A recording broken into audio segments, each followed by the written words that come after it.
बुंदेलखंड के सूखे पठारों पर बसा था एक गांव माधोपुर।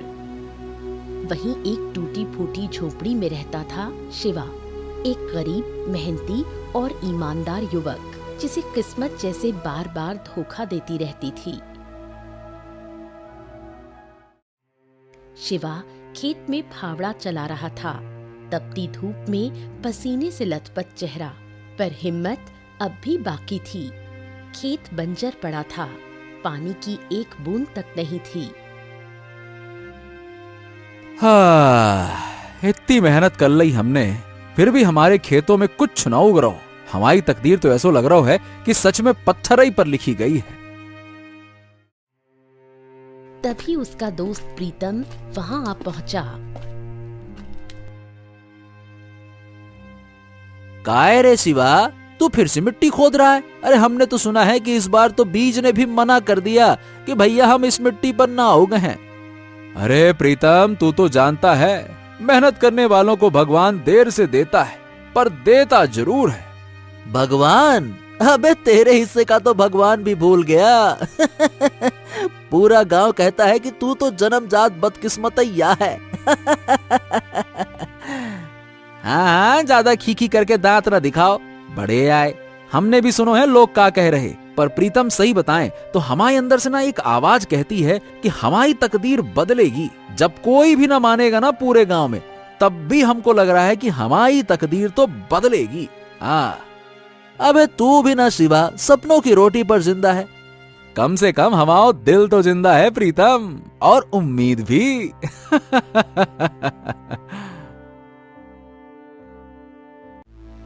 प्रीतम हंसते हुए वहां से चला गया।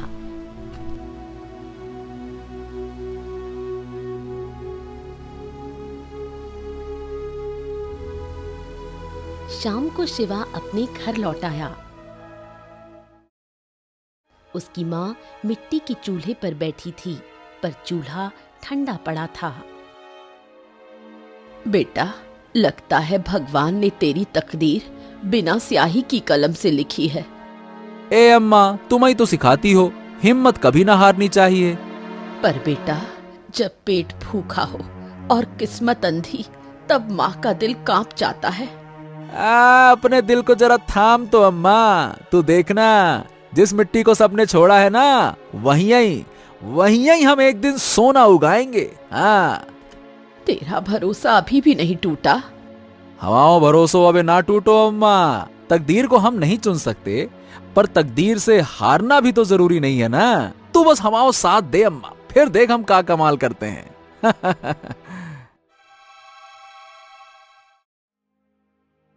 कुछ देर बाद शिवा सो गया।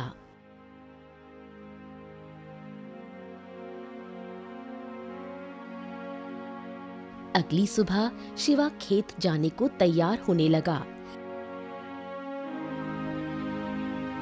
तभी उसकी माँ उससे बोली, बेटा, घर में लकड़ियाँ खत्म हो गई हैं, चूल्हा कैसे जलेगा? हाँ तो ठीक है अम्मा, हम जंगल से लकड़ियाँ लाए दे रहे, उसके बाद खेत चले जाएंगे।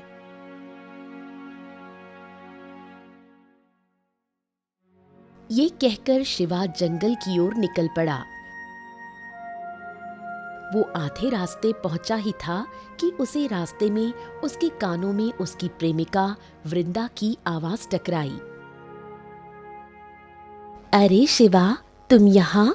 इस वक्त तो तुम खेत में होते हो, आज जंगल क्यों जा रहे हो? वृंदा, अरे वो कहा है कि घर में लकड़ियाँ खत्म हो गईं।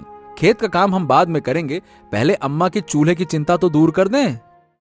कल दूसरे गांव से लड़के वाले आए थे मुझे देखने, सब देखकर चले भी गए। तुम अपनी माँ को पिताजी के पास भेज दो, वरना देर हो जाएगी। अब तुम हमारी हालत तो जानती हो वृंदा, गांव में हर कोई हमारी तकदीर का मजाक उड़ाता है। हम दिन रात मेहनत करते हैं, पर पता नहीं कहां से कोई न कोई आफत आ ही जाती है। अरे यहाँ तक कि हमारी अम्मा भी हमारी तकदीर को कोसती हैं। अब बताओ भला, ऐसे में तुम्हारा हाथ मांगने की हिम्मत हम कहां से लेके आए? मैं रोज मंदिर में पूजा करके तुम्हारे लिए प्रार्थना करती हूँ। गाँव वाले जो बोलते हैं वो उनकी मूर्खता है। इंसान की तकदीर से ज्यादा उसकी सोच मायने रखती है। तुम्हारी सोच साफ है, तुम्हारा दिल सच्चा है। एक दिन यही सोच तुम्हें बहुत आगे ले जाएगी शिवा। वृंदा के शब्दों ने शिवा के मन में एक हल्की सी उम्मीद की लौ जला दी। वृंदा घर लौट गई और शिवा जंगल की ओर बढ़ गया, पर इस बार उसके मन में कुछ और ही गहराइयां चल रही थीं। अरे कभी भी कुछ ठीक काहे नहीं होता है, मैं समझ में नहीं आ रहा। मेहनत करता हूँ, दुआएं भी मिलती हैं, अब फिर भी हर बार सब बिगड़ ही क्यों जाता है, समझ नहीं आ रहा। गहरी सोच में डूबते हुए वो जंगल में लकड़ियां काटने लगा। थोड़ी देर बाद उसने लकड़ियां बांधी और वापस गांव की ओर चल पड़ा।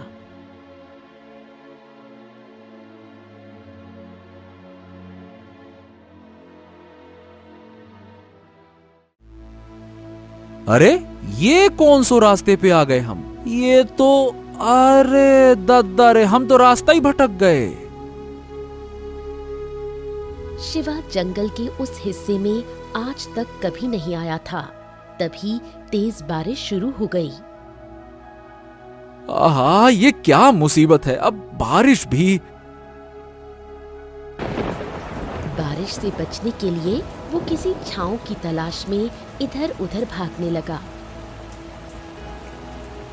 तभी उसकी नजर एक पुरानी वीरान हवेली पर पड़ी। हाँ, ये तो शायद वही हवेलियां है जिसके बारे में कहा जाता है कि यहाँ से तो अजीब अजीब आवाजें आती हैं। हे भगवान, ये तो बरसों से वीरान पड़ी है और बारिश के चक्कर में। चल भाई शिवा।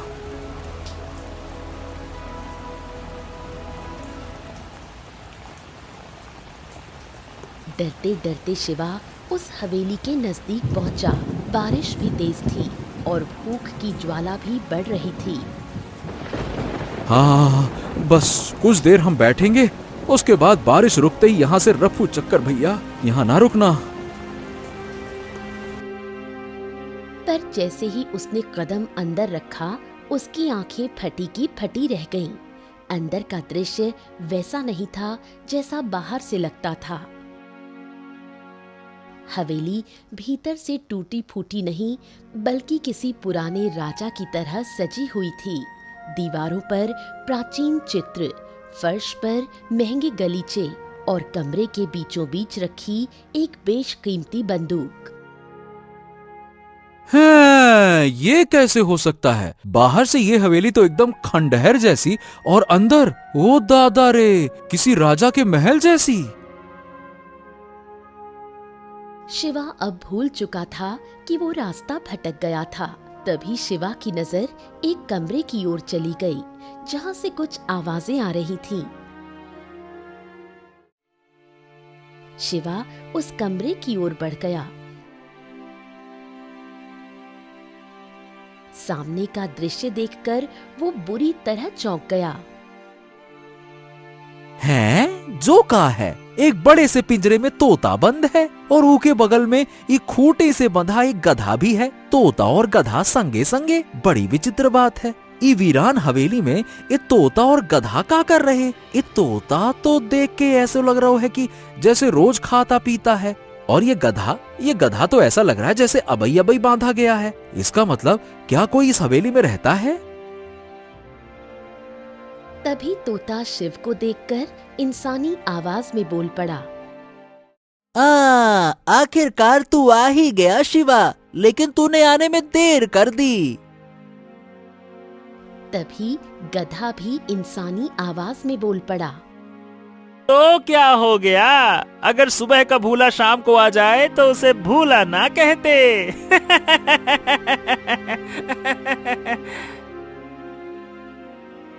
उन दोनों को इंसानी आवाज में बात करता देख शिवा बुरी तरह घबरा गया और तोते की ओर देखकर बोला, हैं? जो कैसे संभव है?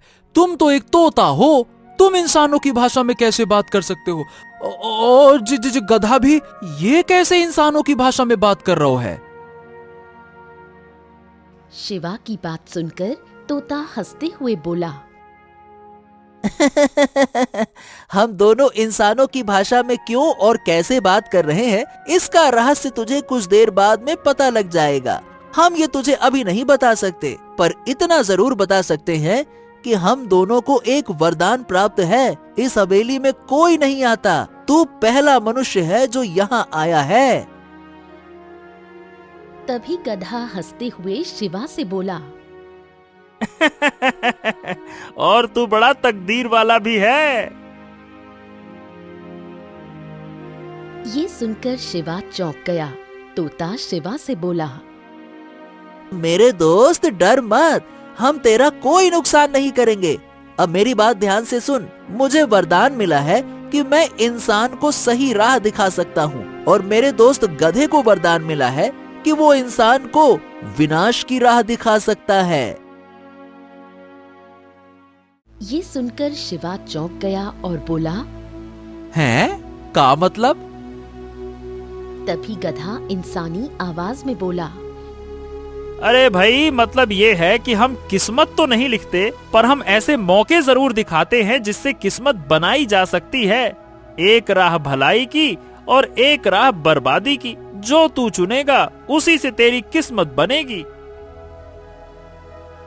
शिवा हैरानी से उन दोनों को देखने लगा और बोला, हाँ, तुम्हारी कुछ कुछ बातें तो समझ में आ रही और कुछ तो बिल्कुल ही ना आ रही।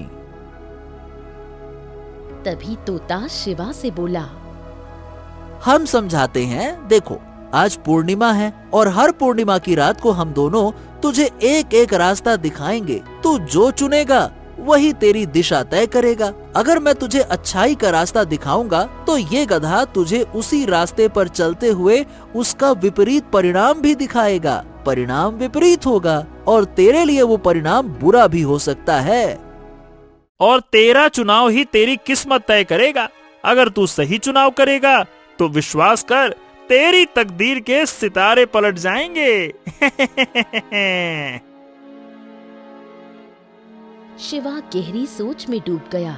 कुछ देर बाद उसने कहा, हाँ, तो ठीक है, हम तैयार हैं, चलो।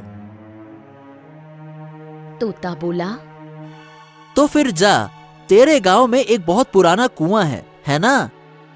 हाँ हाँ हाँ, साहूकार के खेत में एक बहुत पुराना कुआं है, लेकिन वो खेत तो बंजर है और वो कुआं भी सूखा पड़ा है। ना तो वो खेत किसी काम आ रहा है और ना वो कुआं। अरे बल्कि हमारे गांव के लोग तो उधर झांकने भी ना जाते। लेकिन तू जा, उस कुएं में एक तांबे का बक्सा है। तुझे कुएं के अंदर उतरना होगा और कुएं के अंदर घना अंधेरा है। जब तू तलाशी लेगा तो तुझे वो बक्सा मिल जाएगा। उस बक्से में बेशुमार सोने चांदी के गहने रखे हुए हैं जो एक राजा के हैं। हाँ, अब वो राजा इस संसार में नहीं है। हजारों साल पहले वो इस दुनिया को अलविदा कह चुका है। उसने वो गहने वहाँ छुपा कर रखे थे। तू उन गहनों को हासिल कर सकता है और अमीर बन सकता है। ये सुनकर शिवा खुश हो गया। वो जाने ही वाला था कि तभी गधा बोल पड़ा, लेकिन रुक जा रुक जा, अब मैं तुझे इसका विपरीत परिणाम बताता हूँ। उस कुएं की दीवार बहुत कच्ची है क्योंकि वो वर्षों से सूखा पड़ा है। जब तू बक्सा निकालने लगेगा ना, तब दीवार गिर सकती है, तू घायल भी हो सकता है। चोट इतनी गहरी हो सकती है कि तेरी मृत्यु भी हो जाए। इससे बेहतर एक दूसरा रास्ता बताता हूँ, सुन। तू सीधे साहूकार की हवेली में घुस जा। वहाँ एक कक्ष है जिसे साहूकार बंद नहीं रखता, लेकिन उस कक्ष में बहुत सारा सोना चांदी रखा हुआ है। इस रहस्य को केवल साहूकार जानता है। तू चोरी कर ले, किसी को शक भी नहीं होगा। उस कमरे में भी बहुत अधिक सोने और चांदी के गहने रखे हुए हैं। शिवा गहरी सोच में डूब गया और बोला, हम तो यहाँ से अभी जा रहे, फैसला हम बाद में करेंगे। अगली पूर्णिमा को फिर से आऊंगा। चलो भाई। हाँ, रुको रुको, जाने से पहले एक बात याद रखना शिवा। हम दोनों के रहस्य को तुम बाहर किसी को नहीं बताओगे, नहीं तो अगली पूर्णिमा की रात तुम चाह कर भी इस हवेली की ओर आ नहीं पाओगे। तुम्हें ये हवेली दिखाई नहीं देगी। हाँ।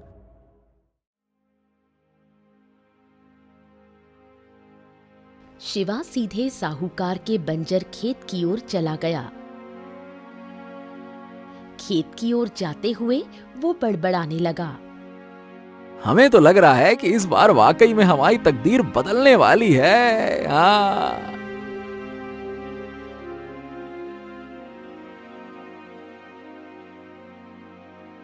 शिवा कुएं में उतर गया। उसे वो तांबे का बक्सा मिल गया।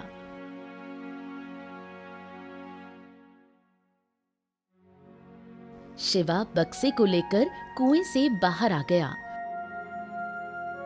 और रात के अंधेरे में अपने घर की ओर चल पड़ा।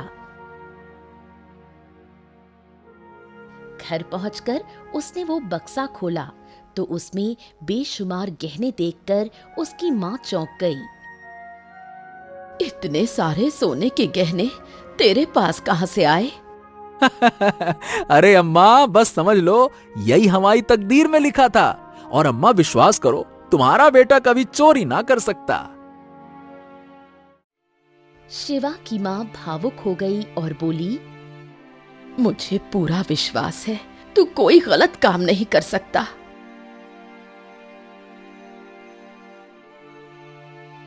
उस दिन के बाद से शिवा की तकदीर बदल गई। उसकी झोपड़ी अच्छे मकान में बदल गई। उसने खेती छोड़कर व्यापार करना शुरू कर दिया और देखते ही देखते वो धनवान बन गया। दूसरी पूर्णिमा की रात पर शिवा दोबारा उस रहस्यमयी स्थान पर जा पहुंचा। तोता और गधा पहले से मौजूद थे। लगता है तूने अच्छाई के रास्ते को चुना। चलो अच्छा है, अब देख तेरे साथ क्या होता है। अब मेरी बात ध्यान से सुन। राजा चंद्रसेन अपने महल में युवकों की परीक्षा ले रहा है। जो जीत गया उसे दरबार में संदेश वाहक बनाया जाएगा। तू जाकर भाग्य आजमा, भले ही कठिन हो, लेकिन जा। लेकिन अगर तू वहां गया तो तुझे पहरेदार मारेंगे। तू क्या करेगा? क्या वहां पे जाके राजा की सेवा करेगा? अरे सीमा पर एक सराय है, वहां से व्यापारियों का माल लूट और जल्दी अमीर बन जाएगा। हाँ। शिवा ने तोते की बात मानी।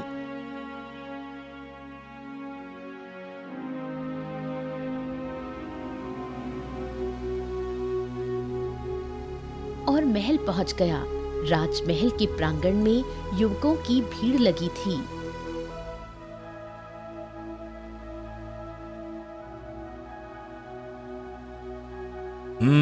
हम आज 3 परीक्षा लेंगे, बल की, बुद्धि की और धैर्य की।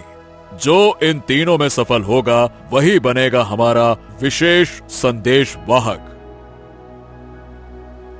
पहली परीक्षा बल। राजा की ओर से 2 सैनिक आते हैं।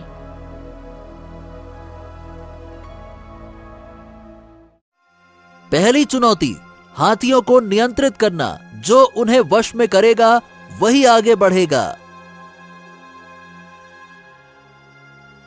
शिवा हाथी के सामने आता है। शांति से उसकी आंखों में देखता है। धीरे धीरे उसके पास जाता है, कान सहलाता है और उसे बैठा देता है। ओए, इसने तो कर दिखाया।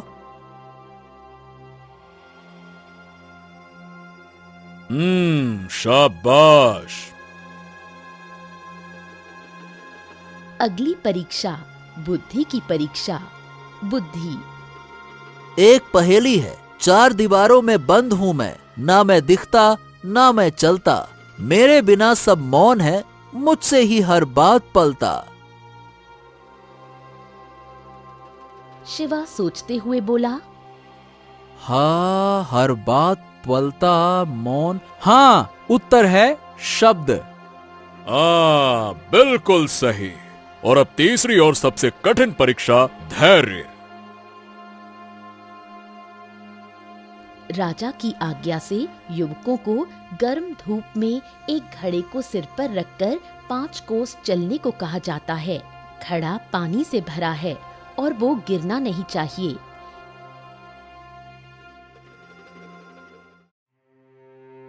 शिवा पूरे रास्ते मौन, शांत, संयमित रहता है, घड़ा नहीं गिराता।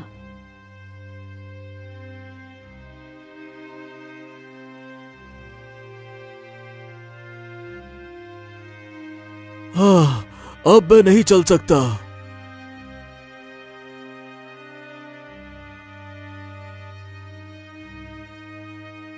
अरे मेरा तो पानी छलक गया। लेकिन शिवा ने न पानी गिरने दिया, न थकावट दिखाई। वो 5 कोस चलकर समय पर वापस पहुंचा।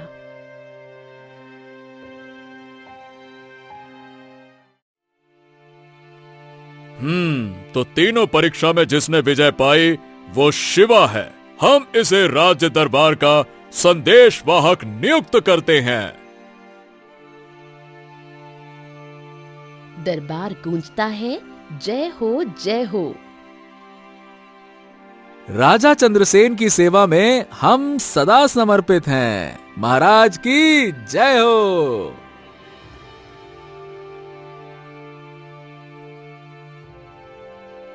इस तरह शिवा ने दूसरी पूर्णिमा पर भी अच्छाई का रास्ता चुना और उसके जीवन ने एक और मोड़ ले लिया। गांव वालों ने शिवा को हमेशा फूटी तकदीर वाला समझा था। कोई उसे देखना तक पसंद नहीं करता था। लेकिन जब उसकी मेहनत रंग लाई और वो राज दरबार का संदेशवाहक बना, तो पूरे गांव की सोच बदल गई।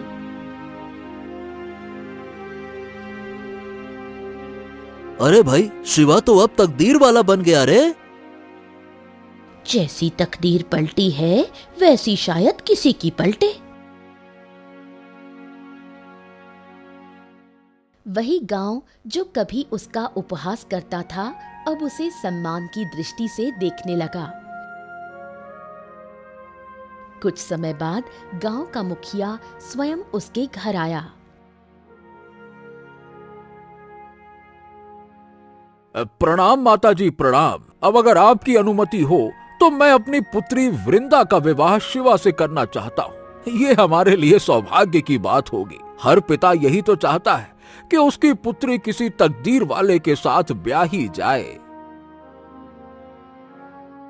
शिवा मुस्कुरा दिया, मन ही मन सोचने लगा।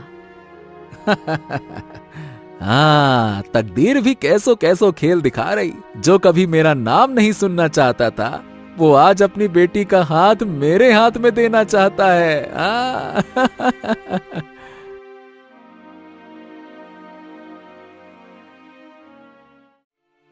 कुछ ही दिनों में विवाह संपन्न हो गया। वृंदा शिवा की अर्धांगिनी बन गई। विवाह के कुछ समय बाद वृंदा शिवा से बोली, शिवा, तुम अचानक इतने धनवान कैसे बन गए और राजा चंद्रसेन से इतनी नजदीकी कैसे हो गई? ना ना ना ना वृंदा, हम तुझे चाह कर भी नहीं बता सकते। अरे बस तुम इतना जान लो कि ये सब ईश्वर की कृपा से हुआ है। हमने कोई गलत काम नहीं करो। अब मैं दोबारा कभी नहीं पूछूंगी। मुझे तुम पर पूरा भरोसा है।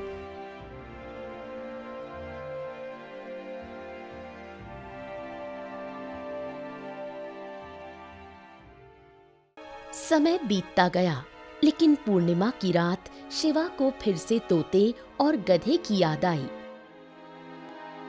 उस रात कुछ खींचता हुआ उसे हवेली की ओर ले गया। हवेली की दहलीज पर कदम रखते ही दीवारें कांप उठीं।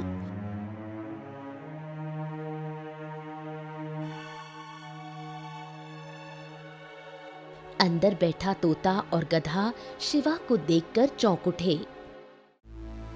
हमें लगा था कि अब तो तू हमें भूल गया होगा। तेरी तकदीर बदल चुकी है। अरे ऐसा कैसे हो सकता है? मैं भला तुम दोनों को कैसे भूल सकता हूँ? लेकिन आज मैं किसी इच्छा से नहीं आया। मैं आज ये जानने आया हूँ कि तुम दोनों आखिरकार हो कौन। हाँ, अब वक्त आ गया है सच्चाई बताने का और हमारे श्राप से मुक्त होने का। तू हर बार भले रास्ते पर गया, इसी वजह से हमें आजादी मिल रही है। हम तो बस रास्ता दिखाते हैं, भगवान ने हमें यही हक दिया है। चुनाव तेरा, लेखा जोखा उसका, तू है तकदीर वाला क्योंकि तूने सही चुना। तो क्या तुम सच में हमारी मदद कर रहे थे या हमें भटका रहे थे? हम इस हवेली के श्राप हैं। सुनो, 100 साल पहले यहाँ के राजा ने तकदीर पर शोध करने की ठानी थी। उसने सोचा कि अगर इंसान की आत्मा में प्रवेश किया जाए तो उसकी तकदीर की रेखाएं देखी जा सकती हैं। और फिर राजा ने मंत्र रचे, लेकिन ईश्वर नाराज हो गए। राजा तो खत्म हुआ, पर उसके 2 सेवक हम इस श्राप में फंस गए। हमारे श्राप की मुक्ति का मार्ग यही था कि हम एक मनुष्य को 2 राहें दिखाएं और वो हर बार अच्छाई की राह चुने।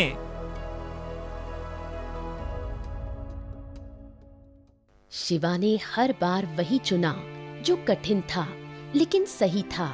उसी क्षण तोता और गधा रंग बिरंगे प्रकाश में बदलकर 2 पुरुषों के रूप में प्रकट हुए और फिर अंततः अदृश्य हो गए। शिवा को कोई आश्चर्य नहीं हुआ, उसे सब ज्ञात हो चुका था। हाँ, तो अब मैं इस रहस्य को हमेशा बनाए रखूंगा। तुम लोगों का बहुत बहुत धन्यवाद। इतना कहकर शिवा मुस्कुराया और हवेली से बाहर निकल गया। तकदीर वही करती है जो इंसान के कर्मों से जुड़ी हो। जो सही राह चुनता है, तकदीर खुद उसके आगे झुक जाती है। शिवा की कहानी बस एक कहानी नहीं, हर इंसान के अंदर छुपे उस तकदीर वाले की गवाही है।